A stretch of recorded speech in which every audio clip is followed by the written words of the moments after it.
Hey guys. Hey, I wanted to just see if you guys had a thought about what's going on in today's market, and if you wanted to hear my thought on it. Had a couple conversations with a couple buyers and sellers in the last 2 days, and I'm seeing a weird pattern. I was talking to Amy about this as well, and the pattern that we're seeing is that, everybody on the news and everybody in our area is saying, well, inventory is really short, so it's probably a seller's market. And from that one statistic, you're probably right. The reality is that we're also seeing a smaller pool of buyers, though. So we're actually experiencing a lot of balance. Buyers are definitely being pickier. Like if you don't have everything painted and carpet clean or a new carpet and some of those features that you would think, well, last year or the year before, they would go ahead and take this house because the inventory is so low, so they'll just take it the way it is. That is not the case anymore. They are really being picky.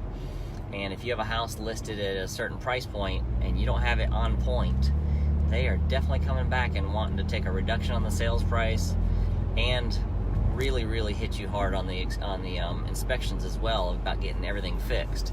Some of that, is obviously the fact that we are in more of an entitled mentality in today's market, from everybody expecting everything to be move-in ready and perfect. And I think to some extent it's the seller's responsibility to do that. But I also, with all due respect to HGTV and some of the stuff they have out, I think everybody sees those shows where something's in bad shape and then they do the fix-up on it and it's absolutely perfect. And I just truly think that that's where people's heads are, that they expect it to be just perfect when they move in. So that's my advice to a seller, if you're watching this, is to make sure your house is on point so we can protect the equity and protect the sales price. What I'm also seeing, though, is somebody who says, if we do an analysis of your house and it's, for instance, only worth, and I say only, if it's worth, let's say $250,000. And of course, every seller says, well, we want to maximize our money and we don't want to leave any money on the table, so we want to start high and we can always come down.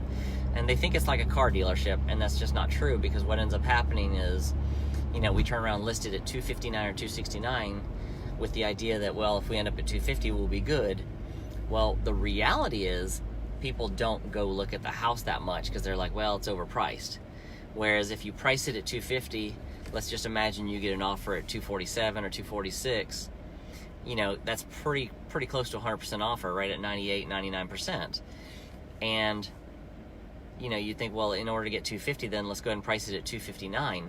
The problem becomes that if nobody buys at $259, and then 2 weeks later you're doing a price reduction down to $254, and then 2 weeks later you don't have anything going on still, and you say you lowered again to $252, then all of a sudden after 4 or 6 weeks, everybody in our market knows that things that are priced right sell pretty fast. So all of a sudden you're still on the market. What is the buyer to think? A buyer is to think, well, this property is probably overpriced, or there's something wrong with the property. So then all of a sudden your list price of $254.9 gets an offer of $240.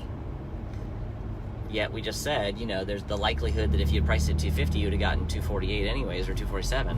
So I just think it's one of those things where you can't play the come down game very well in this market, because there's not enough time to play that game, because people are expecting, it priced right, and they're expecting it to turn over fast. And if it hasn't turned over fast, all the buyers are much more savvy, and I think they're looking at it going, something's wrong with this house. And it just gives a lot of a lack of credibility going in, so the prices are going to be lower. Anyway, I don't know if that helps you guys or not. I don't know if it makes you think. I'd love to hear some responses. I'd love to hear some questions. If I posed any thoughts and you have a question about it, shoot that back to me. But that's kind of what we're seeing. So my encouragement to sellers is price it perfect. If you're going to price it perfect, let's say it's $250, I'd price it within 1% and go ahead and just hold fast to that, more than I would play the come down game. And from a buyer's perspective, look, it's a balanced market. You can offer what you want, but if you know it's going to be a hot property, you need to offer full price, because we just had a situation even this weekend where we had 3 offers, and the offer at full price was the one that won it. So anyway, that's my little 2 cents. I hope that helps you at all, and I appreciate you watching, and I hope you get something out of this, and I hope that I didn't confuse the issue even more. But I thoroughly enjoy, I love the fact that I'm seeing names come up on my screen and I know who's watching, and that's kind of fun. So hello to all of you. And like I said, hope that helps. See ya.